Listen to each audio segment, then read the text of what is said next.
Bismillahirrahmanirrahim. Alhamdulillahilladzi ja'alal 'arifina sirajan munira arsyadu ibadallahi siratan mustaqima. Asyhadu an la ilaha illallah wahdahu la syarika lahu sirran wa jahra. Wa ashhadu anna sayyidana Muhammadan abduhu wa rasuluhu alladhi arsalahu basyiran wa nadhira. Allahumma salli wa sallim ala sayyidina Muhammadin al-hadi minhajan sawiyya wa ala alihi wa sahbihi wa zurriyyatihi wa man salaka maslakan qawima, amma ba'd.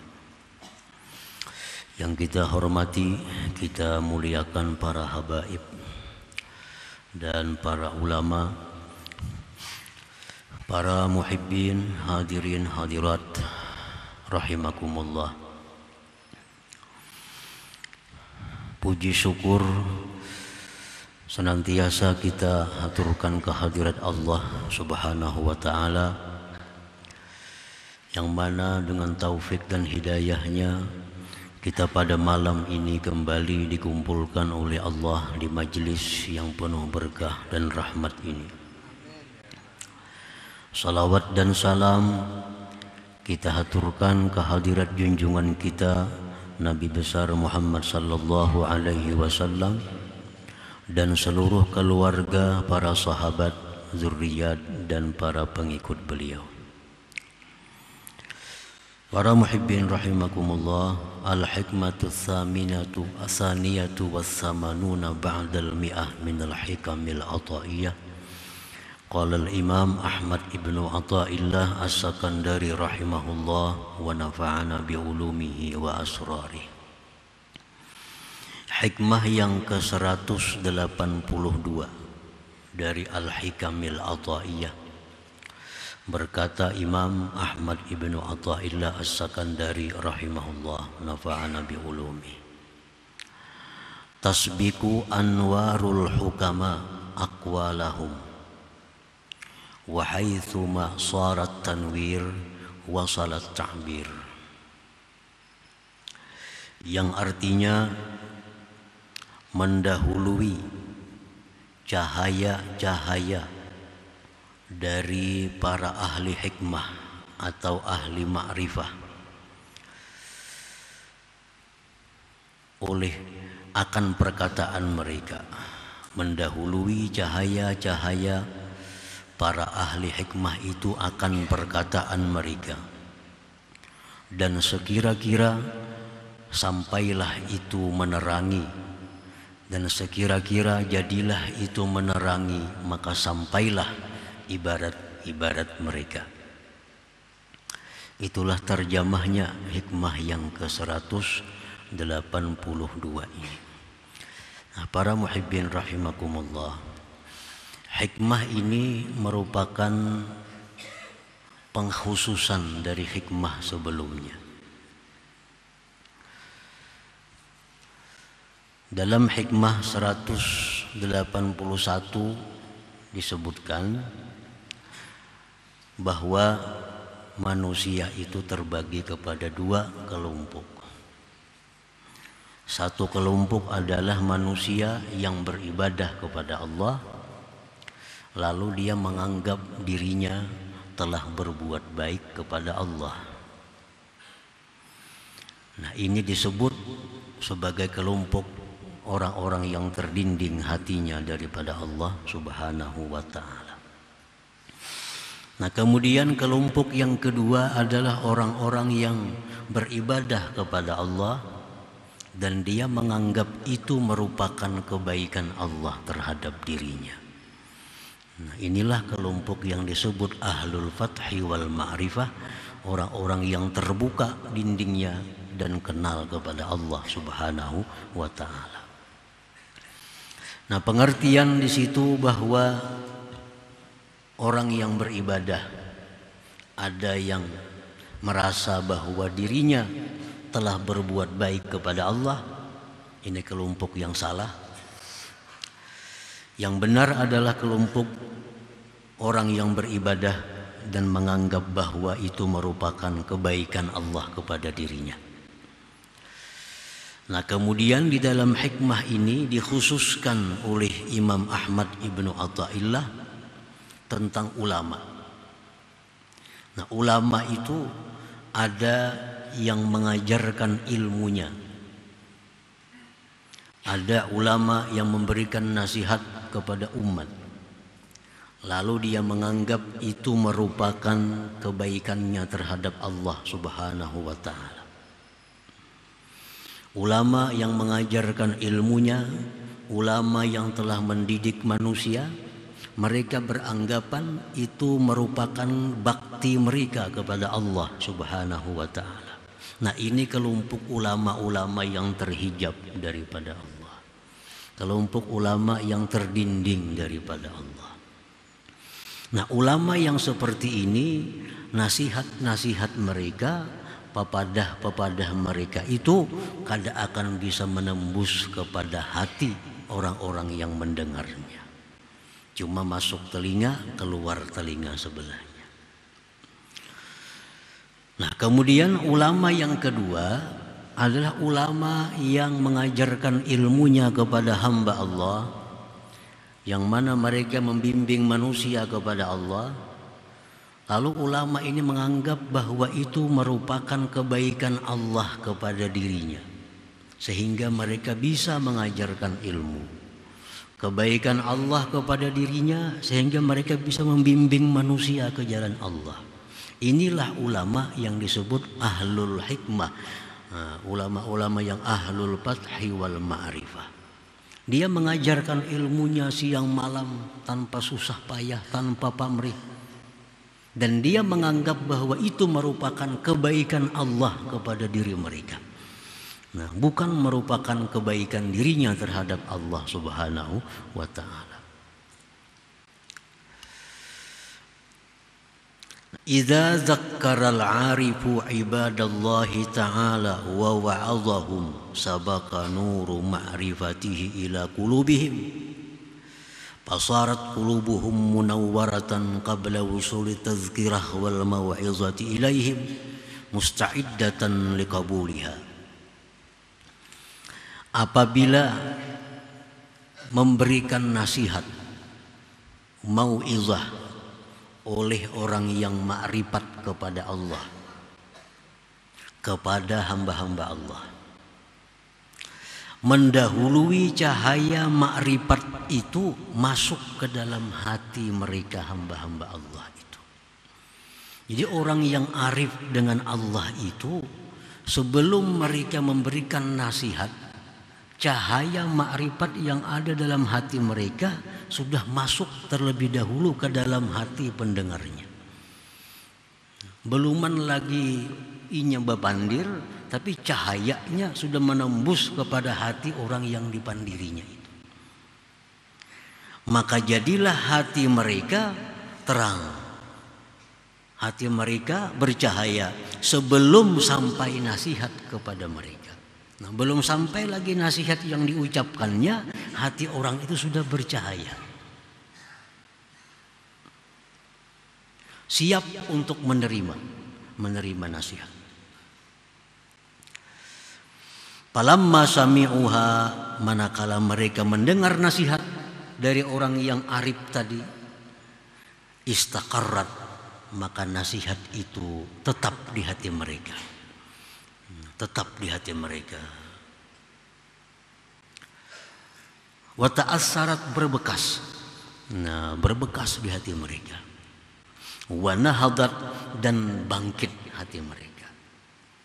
Nah, para muhibbin rahimakumullah.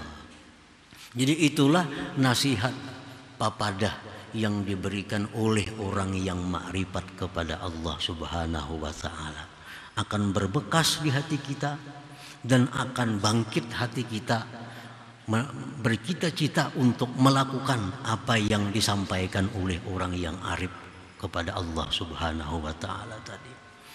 Misalnya orang yang ma'rifat kepada Allah ini, dia memberikan nasihat, tinggalkanlah perbuatan judi. Di situ ada penjudi yang hadir. Nah, sejak mendengar itu hatinya bangkit, bercita-cita untuk meninggalkan judi sesudah ini. Nah, karena apa? Karena suara perkataan dari orang yang ma'rifat itu masuk ke dalam hatinya, berbekas. Disebabkan karena ada cahaya yang terlebih dahulu masuk ke dalam hatinya itu. Nah, lain halnya dengan nasihat-nasihat dari orang yang terdinding kepada Allah, maka nasihatnya kada akan masuk ke dalam hati. Nah, sampai di telinga, keluar lagi di telinga. Kenapa? Karena yang menyampaikan nasihat ini sendiri terhijab daripada Allah Subhanahu wa ta'ala. Nah, para muhibbin rahimakumullah. Walidha tara rajulan yuzakkirun nas bihududillah walau bikalamin khafif bila tasjinin wala baligh fayata'assaru fi qulubihim. Oleh karena itu engkau lihat ada seseorang yang mengingatkan kepada manusia dengan hukum-hukum Allah, walaupun dengan perkataan yang ringkas, perkataan yang biasa, perkataan yang tanpa dihiasi dengan sajak-sajak, perhiasan yang intim, berbekas di hati mereka. Walaysa dzalik illa bisababin nur alladzi la ma'a minhu ila qulubihim, dan tidak ada yang demikian itu melainkan sebab cahayanya yang memancar dari dia kepada hati-hati mereka itu. Nah, para muhibbin rahimakumullah. Jadi kalau orang yang ma'rifat kepada Allah itu dia memberikan nasihat kepada orang walaupun perkataannya singkat, perkataannya sedikit, biasa, tapi masuk ke dalam hati mereka, berbekas. Nah, sebaliknya perkataan-perkataan dari orang yang terhijab dari Allah, walaupun dihiasi dengan macam-macam perkataan, dihiasi kalimat-kalimat yang indah, tapi kadang akan masuk ke hati mereka. Karena mereka sendiri terhijab dari Allah, maka perkataannya pun gelap, kada ada cahayanya. Para muhibbin rahimakumullah. Di dalam sebuah hikayat disebutkan Khalifah Harun ar-Rasyid. Khalifah mengundang para ulama di waktu itu. Di antara yang diundang itu ada Fudail bin Iyad radhiyallahu anhu, salah seorang waliullah yang dikenal ma'rifat kepada Allah. Ujar Fudail bin Iyad, mana di sini ngarannya Harun Rasyid tuh kok kada tahu. Nah, jerurang tuh khalifahnya. Nah, suruh pang ke sini. Sampai akan khalifah itu ada salah seorang ulama mengiau pian supaya datang Harun Rasyid. Apa ajar Harun? Apa mengiau ulun apa pian? Nah, ikam aja sih Harun Rasyid itu inggih. Pian ka ikam kanang jadi khalifah ini. Iya. Nah, hati-hati di sini. Engkau memegang satu amanat yang besar. Nah, pingsan Harun Rasyid mendengar kata-kata itu. Pingsan. Kalimatnya pindik. Engkau memegang beban yang berat. Khalifah. Engkau membawa beban yang berat. Mendengar perkataan yang sedikit itu berbekas dalam hati Harun Rasyid sampai menangis, akhirnya pingsan. Kenapa? Karena perkataan itu keluar dari mulut orang yang ma'rifat kepada Allah, yang dia ucapkan dengan ikhlas karena Allah Subhanahu wa ta'ala. Nah, sebelum berkata-kata sudah ada cahaya yang keluar dari hatinya masuk ke dalam hati Harun Rasyid, sehingga hati Harun Rasyid terbuka untuk menerima nasihat itu. Nah, para muhibbin rahimakumullah. Walakin rubbama la yanfuzu dzalikan nur ila jazri qulubihim fala yata'assar fi qulubihim. Tetapi kadang-kadang tidak tembus cahaya itu ke lubuk hati mereka, maka tidak berbekas itu nasihat dalam hati mereka.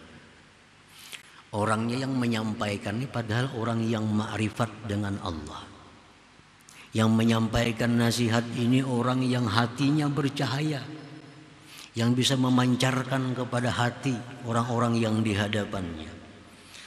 Tetapi kadang-kadang cahaya dia ini kadang bisa masuk ke dalam hati orang itu. Kadang bisa masuk ke dalam hati orang itu. Nah, fa'lam anna sababa dzalik, ketahuilah bahwa sebab yang demikian imma mautu qulubihim, ada kalanya mati hati orang yang dipandiri itu. Dipandiri ini orang mati.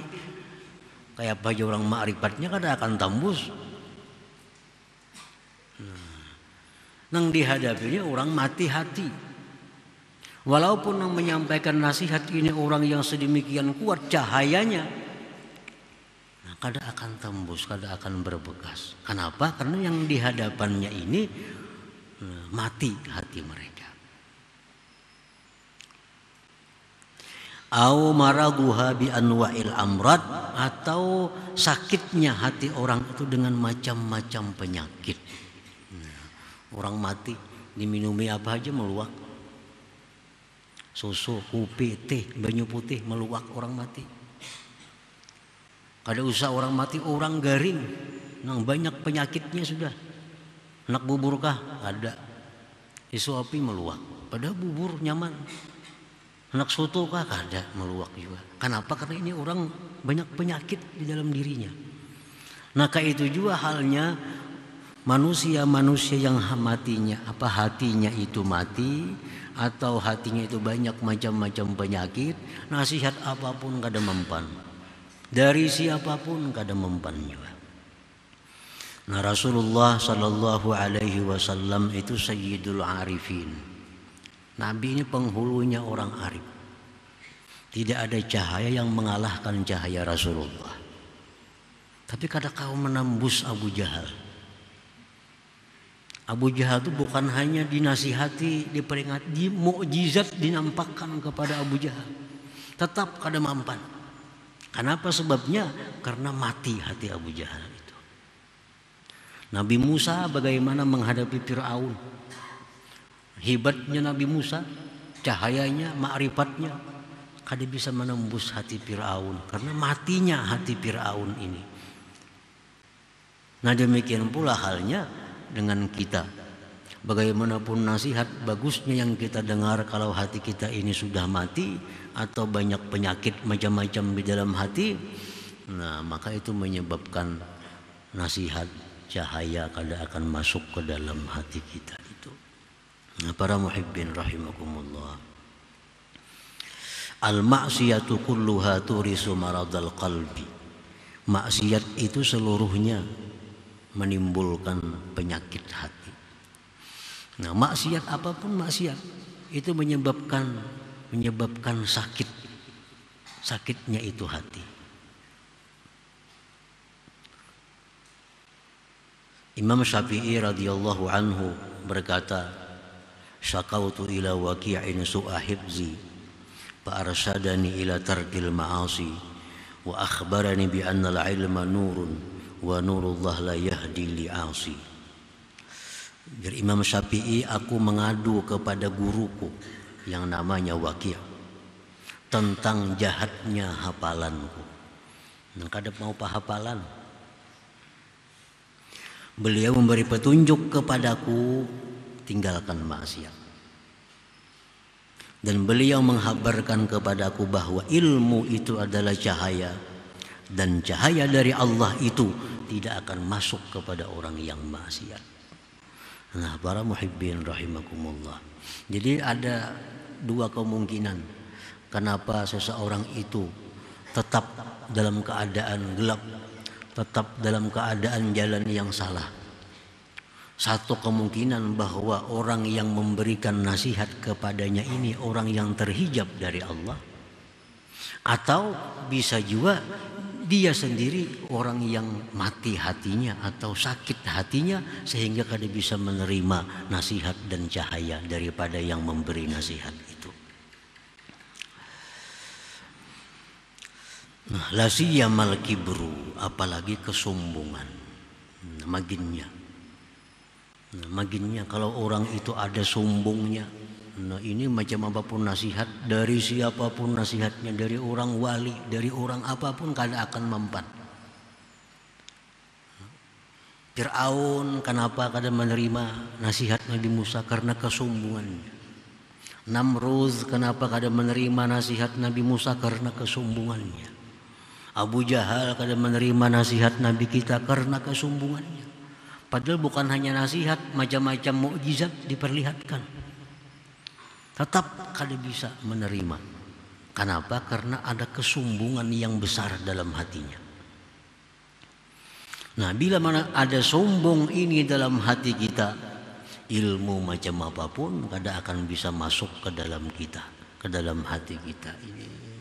Macam apapun rincinya, penjelasan rincinya, nasihat, bagusnya penyampaiannya, tapi karena ada kesombongan dalam hati, tabulik semuaan itu tertutup. Macam botol atau cangkir nang betutup rapat, kayak apa jadi tumpahi kopi susu tetap kada mau masuk. Kenapa? Cangkirnya betutup. Cangkirnya betutup. Itulah cangkir hati. Tutupannya ini adalah maksiat-maksiat yang membuat meluak cahaya, meluak nasihat dan sebagainya.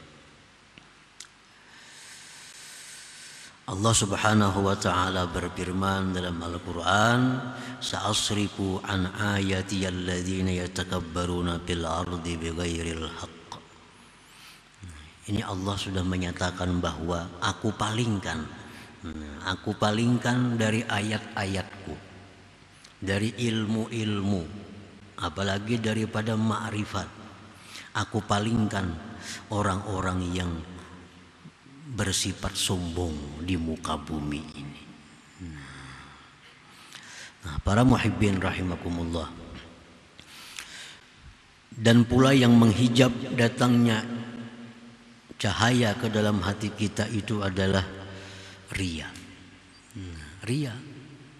Orang yang menuntut ilmu bukan karena Allah. Orang yang menuntut ilmu bukan karena Allah. Ilmu kada akan mau masuk ke dalam hatinya. Orang yang hendak mencari kebaikan tapi bukan karena Allah. Orang yang hadir di majelis ilmu bukan karena Allah.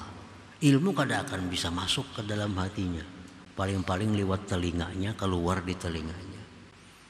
Imam Ghazali berkata, "Talabtul ilma li ghairillah, fa'abal ilmu illa ayyakuna lillah." Aku dulu pernah menuntut ilmu kada karena Allah. Ilmu kada bisa masuk. Kada bisa masuk. Fa'abal ilmu illa ayyakuna lillah, maka ilmu enggan masuk ke dalam hati kecuali hati itu ikhlas karena Allah Subhanahu wa taala. Nah, para muhibbin rahimakumullah. Jadi dengan demikian bahwa kita bisa mentafakkur, bisa merenungi diri kita, banyaknya ilmu yang kita terima dari berbagai macam kitab, dari berbagai macam ulama. Nah, banyak yang belum kita amalkan, banyak yang belum kita terapkan dalam kehidupan kita. Nah, kemungkinan penyakitnya bisa dari kita. Banyaknya maksiat yang kita perbuat, kesombongan yang ada dalam hati, menuntut ilmunya kada ikhlas, itulah penyebab kita kada bisa, kada kawa mengamalkan ilmu yang kita terima itu. Nah, jadi mudah-mudahan Allah Subhanahu wa taala membukakan hati kita seluas-luasnya untuk menerima cahaya ilmu dari Allah Subhanahu wa taala. Ila hadratin Nabi sallallahu alaihi wasallam. Al-Fatihah. Iyyaka na'budu wa iyyaka nasta'in. Ihdinas siratal mustaqim. Shiratal ladzina an'amta 'alaihim ghairil maghdubi 'alaihim. Ya Allah biha, ya Allah biha, ya Allah bihusnil khatimah. Ya Allah biha, ya Allah biha, ya Allah bihusnil khatimah. Ya Allah biha, ya Allah biha, ya Allah bihusnil khatimah. Ya ayyuhar-rajul minhu syafa'atan. صلوا عليه وسلموا تسليما. اللهم صل وسلم